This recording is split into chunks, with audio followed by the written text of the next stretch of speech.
the message of the sacred mathematics. One side of the base of the Great Pyramid measures 230.3 meters, 440 royal cubits, while its original height is estimated to 146.6 meters, 280 royal cubits. Considering that the very top is now missing and the ground level has likely changed.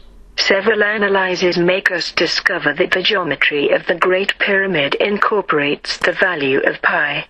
In 1859, an Englishman, John Taylor, discovered that if you divide the half perimeter by the height you obtain pi. He says that these dimensions are significant because the half perimeter is the biggest horizontal visible dimension and the height is the biggest vertical invisible dimension. This John Taylor was, of course, rejected by the science. But no one could prove that he was wrong. Therefore, if you refer to his work, that is completely correct, your explanation will be rejected because you refer to someone who is not accepted by the science. I don't give a toss about this manipulation. We have here a perfect demonstration of how the so-called sciences decide the laws and do not observe the laws. This is a demonstration of how we rewrite the past and, of course, I reject it.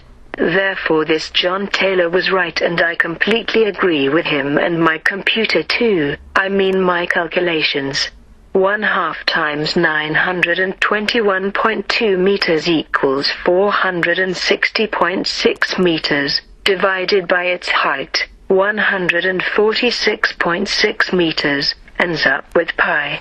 460.6 divided by 146.6 equals 3.1418. Likewise, the perimeter of a circle being equal to 2 times pi times r, if we consider a circle having the same circumference as the perimeter of the base of the pyramid, 230.3 times 4 equals 921.2. Its radius is equal to the height of the pyramid 921.2 divided by 2 times 3.1416 equals 146.6.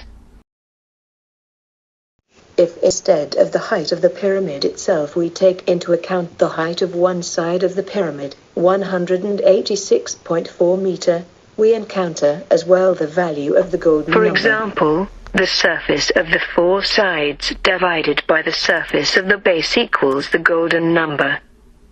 In numbers, surface of the sides, 4 times 1/2 times 230.3 times 186.4 equals 85,855.84, divided by the area of the base, 230.3 squared equals 53,038.09, equals big phi, 85,888.84 divided by 53,038.09 makes 1.618.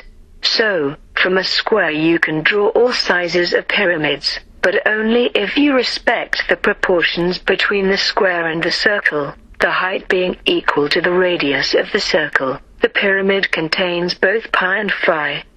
This is quite embarrassing because knowing the number pi implies the knowledge of the wheel that, officially, the Egyptians didn't have. Thus, how can they include the circle in their architecture without this awareness? If we respect the philosophy of the Egyptologists, this teaching is, amongst many others, totally incoherent. Strangely enough today, because the story of the pyramids is getting a bit too weird, they speak about the discoveries of the existence of the wheel of the Neolithic and Bronze Age in the Red Sea. They had used them for chariots. Officially they didn't use the wheels, because it was not efficient in the sand. Therefore we have to accept that they were able to build something that we cannot build today, but they were unable to build a main road to carry the stones from the point A to the point B. Really? But what do you take me for? Theories are very often changing. When we start to unmask a lie, another official discovery is appearing to reveal the real truth, even if by doing so the real truth of the last discovery is now becoming a stupidity or at least a mistake. But this very last discovery is the real truth forever, not like the last one. I find sometimes that the science is really a pitiful politician. Our Egyptologists should learn from our politicians how to lie better.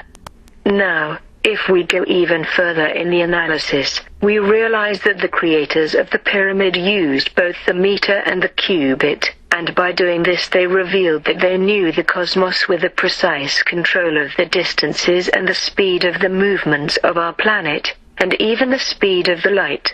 But let's proceed step by step. The relationships I mentioned until now between the components of the golden number and the dimensions of the pyramid are pure ratios and not at all dependent on any particular unit of measure. I chose to express them in meter, but until now I could have used any measurement units. Still, if I go further in the exploration of the golden geometry of the Great Pyramid, you will discover other relationships that are exclusive to the meter. This means that they are dependent upon the meter and only the meter, and demonstrate that the meter was known by the creators of the pyramids. If we add together two sides of the pyramid's base, 230.3 meters times 2 equals 460.6 meters, and then subtract the height, 460.6 meters minus 146.6 meters, we end up with 314.00, which is a rounded value of 100 times pi. 100 times 3.1418 equals 314.18 rounded to 314. If the pyramid was only 50 centimeters bigger or higher, this would not be true. Pi and the golden number are found outside, but as well inside the pyramid. There is nothing left to chance. If we look at the dimension of the king's chamber in meters, 5.24 meters times 10.47 meters, its perimeter equals to 31.42 meters, which is equivalent of 10 times pi. There are several other measurements in the king's chamber that relate to the number big phi, exclusively if we measure in meters. Any detail was intentional on the part of the designer and builders.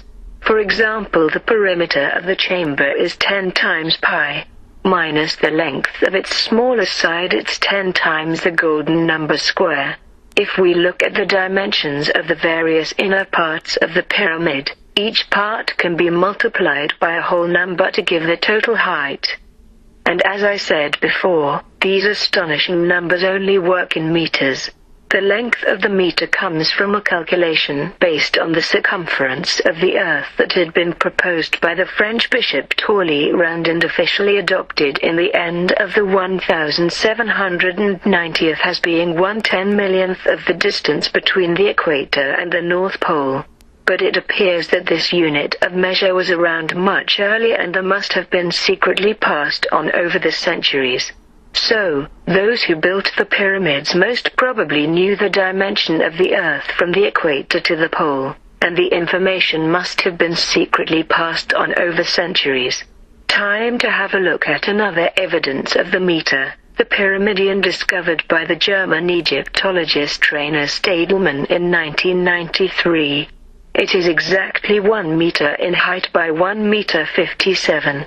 If we add the length of two sides together we obtain 3.14, or pi in meters.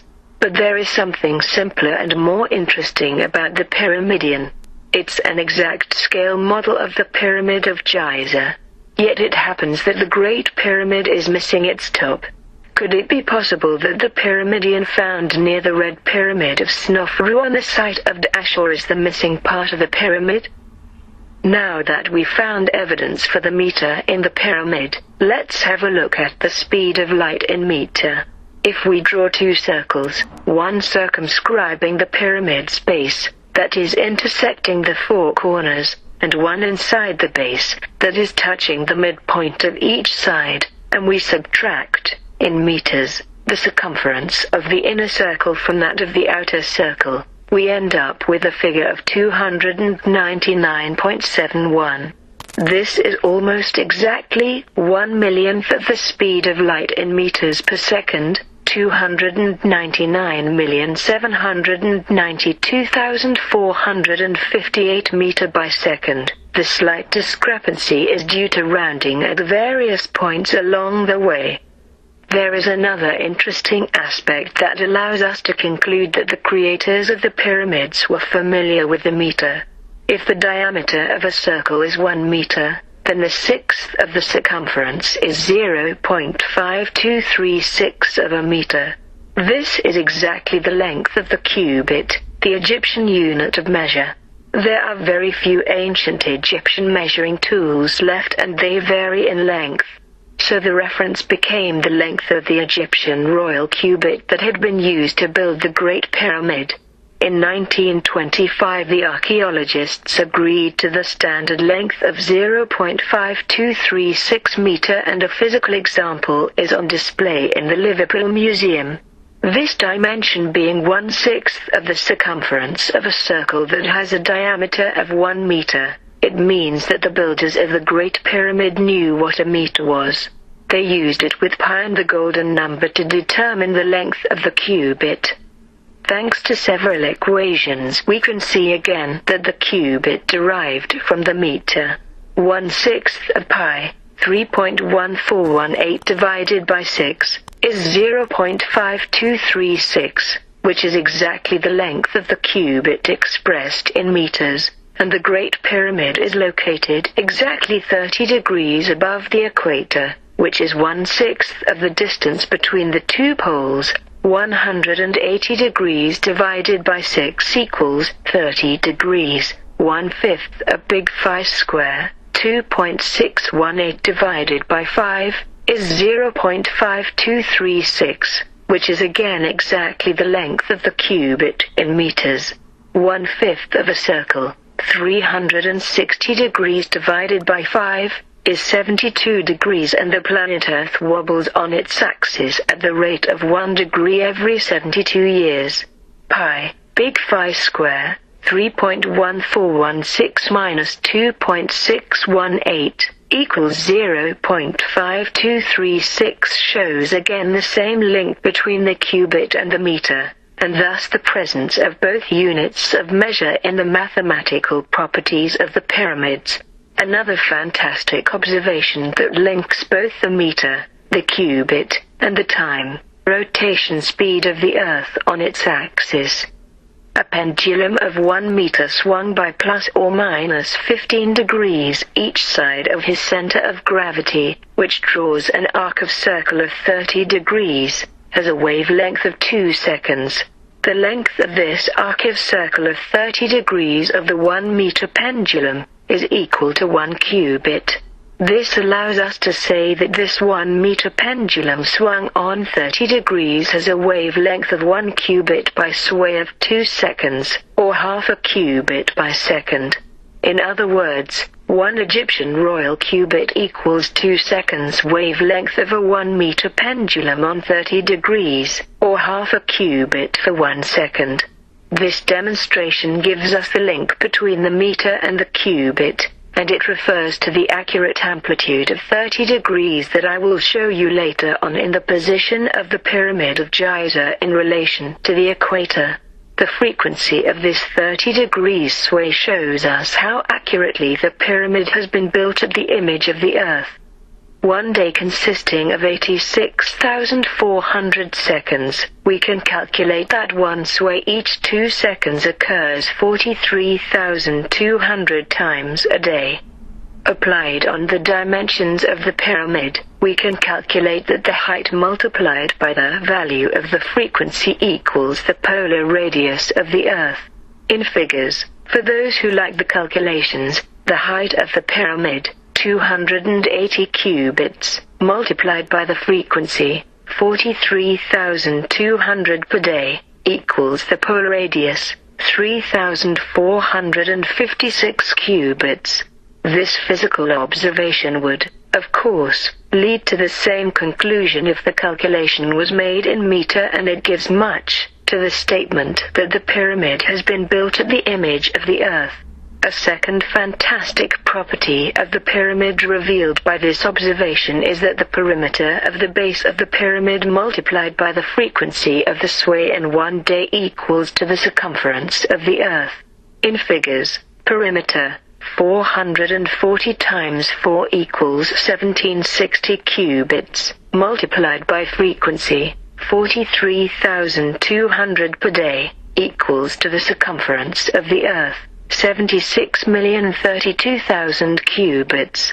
The perimeter is thus the average distance covered by a point on the equator in 1 second, and thus indicates the speed of rotation of the planet on its axis. All these calculations make us understand that the constructors of the Pyramid of Giza knew pretty well the meter and the dimensions of the planet. The golden number often occurs in architecture. We can see it in great buildings like the Pantheon and in many of our cathedrals. The cathedrals, built much later after the pyramids, show, as the Pyramid of Giza with its 8 sides, precisely the equinoxes and respect the golden rules. I specify for those who don't know that the pyramid is not done of 4 sides but 8, as each side is cut equally into 2 parts, showing by this way precisely the equinoxes. The map of construction of a cathedral is always hidden and secret. Even if it's more recent, it seems that the Europeans respected the same rule, which means that there is a secret for some people. If we turn towards the architecture, maybe we can also turn towards the Freemasons, and obviously the same secrets are used and the same protocol is respected. This means that obviously there are in the world those who know and those who don't know. And those who don't know believe that they know, and they believe that they have the free will, while in fact there was never given to them a possibility to know and to have a real free will, and a control of the situation. Like the Pyramid of Giza, the Cathedral of Strasbourg shows the equinox. The circle on the front indicates precisely the position of the sun on the horizon during the equinox.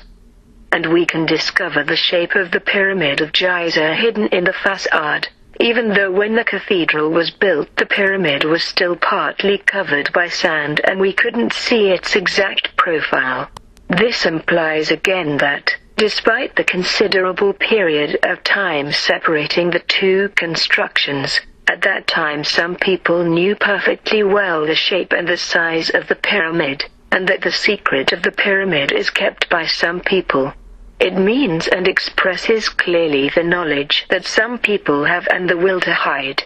If they hide so strongly the knowledge of the pyramids, obviously it means something very clear and very important for them, something that must remain hidden to anyone who is not part of the initiates. The same, we have the clear will of manipulation from some people who are going to invent the meter that in fact existed since thousands of years for some people of knowledge and power. By proving that the meter existed before and was known by some people of knowledge, we can easily demonstrate the clear ability and will to lie, to manipulate and to make you swallow whatever they want. If they can lie on something as big as the meter, on what can't they lie? I already show that what you have in your head is not one of those lies to make you believe what they want. This is what you define as your free will. We face again a clear way to hide and to manipulate. You receive the knowledge that doesn't give you the clues to go to the real conclusion. Those who know secretly apply the knowledge of the pyramids in the construction of other monuments in Europe, but they don't share it. It is strictly forbidden to the others to know. Those who know possess and keep the control of the knowledge, and of the people who don't know. So you are part of the people who don't know, even if you believe that you know, even if you believe that you have a free will, even if you believe that everything was given to you to make you intelligent and to have the control of your existence. Even constructed in our own time, the glass of the Louvre shares its proportions with the Pyramid of Giza. During an interview, The architect of the glass pyramid Ming-Pei first of all declared that the two pyramids are entirely different, that it was complete random if there are similarities. But later in the dialogue he eventually considered that the two pyramids had something in common. The proportions of the glass pyramid and Giza are very close because of the golden triangle that they have investigated then, and that is still valid today and should be respected. So in the same interview he is first of all denying to know anything about the pyramid of Giza and then giving some explanations where he is expressing clearly that he knows and that he did it on purpose.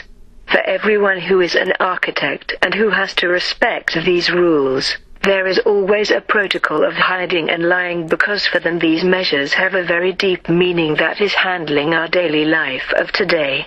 It's not only an old secret of architects, it is something that has to do with the control and the understanding of the life of today. According to the so-called science of Egyptology, as it was meant to be a tomb for the pharaoh Cheops, the pyramid of Giza was built in only 20 years. If we take into consideration the number of stones, 2,300,000 stones, and the difficulty of the task, we can wonder if this period of 20 years is really realistic. What would it mean concretely? First of all, we have to be realistic and consider the effective working days per year and hours per day. Let's imagine 12 hours per day, which is overestimated of course because the population of Egypt had not only this to do. The empire needed food, towns, roads, weapons and army. The working time was as well highly reduced because of the flooding of the Nile 3 months per year. In fact, the political situation of Egypt tells us that they had a maximum of 3 months per year to work on the construction of the pyramid. This means that they didn't have 20 times 365 working days, but only 1/4 of 20 times 365 days, equal to 1825 days. Let's estimate their working speed. 1825 days, multiplied by 12, for the hours, multiplied by 60, for the minutes, multiplied by 60, for the seconds, equals 78,840,000 seconds. Thus, for the 2,300,000 stones they needed 78,840,000 seconds, that is to say 78,840,000 seconds divided by 2,300,000 equals 34.278261 seconds for one stone. One stone of the pyramid weighs an average of 30 tons. This gives us a speed of 34 seconds for 30 tons, that is to say a speed of 30 divided by 34 equals 0.882359 tons by second. Rounded, it gives us an average of 900 kilograms per second. Considering that very often the stones weigh more than 30 tons, this average is really generous and we can largely speak about a speed of 30 tons each 30 seconds, that is to say 1 ton per second. This means that according to the Egyptology the stones were carved, transported on a long distance, pulled up and embedded at the speed of 1 ton per second. So the question is, when do they stop taking us for assholes? To build the pyramid, or at least to start, they had first of all to move away a big hill of rock. With the means of today this task would take at least 30 years. They are going to say that Egyptology is a science based on facts, and I will say absolutely the opposite. These are just opinions, and even crazy opinions to hide the real facts. But if we dare talking only a little bit about the real story of Giza, we are insulted because it's clear that the Egyptians did all of this in only 20 years, of course, but with the help of Obelix. If the Egyptologists are right, then I do want to know what was the diet of the builders. I want to have the same. It is going to change my life. Instead of running 5 kilometers, I am sure I will be able to run at least 15,000 kilometers. On the other hand, the building of the Teotihuacan Pyramid in Mexico, which is only half as tall as the Great Pyramid of Giza, took 150 years. This time of the construction is even more inconceivable if we consider the difficulty of the work, especially if we take into consideration the very particular arrangement of the stones.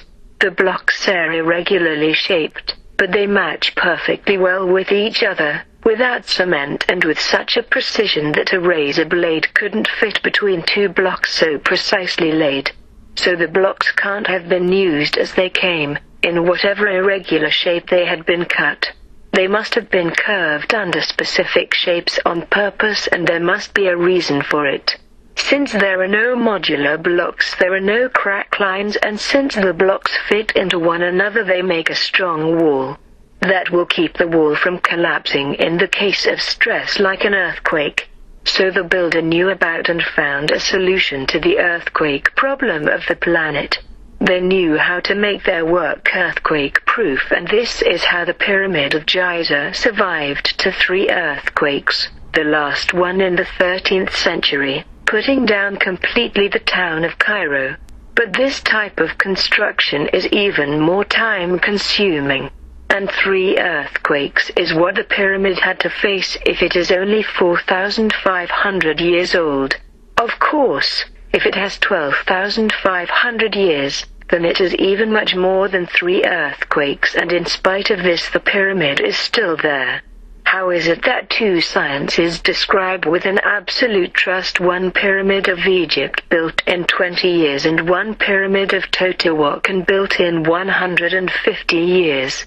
The 2 civilizations have the same technical level, but the pyramid of Teotihuacan is 2 times smaller. In spite of that, we have to swallow the information because the experts said so, that in Egypt it was 20 years and in Teotihuacan it was 150 years. And what about the shit? If we imagine the possibility of 100,000 people working for 20 years to build the Pyramid of Giza, it makes an average of 100 tons of shit and the same quantity, or pee, every day. Those people are going to work there for 20 years. They have obviously no time to go very far away to do this. Where did they do that? And if they did somewhere, then obviously such a huge quantity and concentration of excrements remains, and even after a long time, a concentration of acid. If we don't find the shit and the pee, we find the traces of the pee and the shit. Where are they? If we imagine that the constructors built the Great Pyramid in 20 years, then even 100,000 people are not enough. It would be 5 or 10 times more. And then we are facing an even higher quantity of shit and pee that left an even clearer mark of existence with the acid that was left by such a concentration. Where is it? I invite you to Google the Pyramid of Giza and you will find the dates of beginning and end of building corresponding the reign of the pharaoh Cheops who asked for it. But in Egyptology it is admitted that ahead of 600 years before Jesus Christ it is impossible to estimate a date closer than 200 or 300 years. Thus, if as I foresee this pyramid has been erected far before, there is again a problem of insult to our intellect.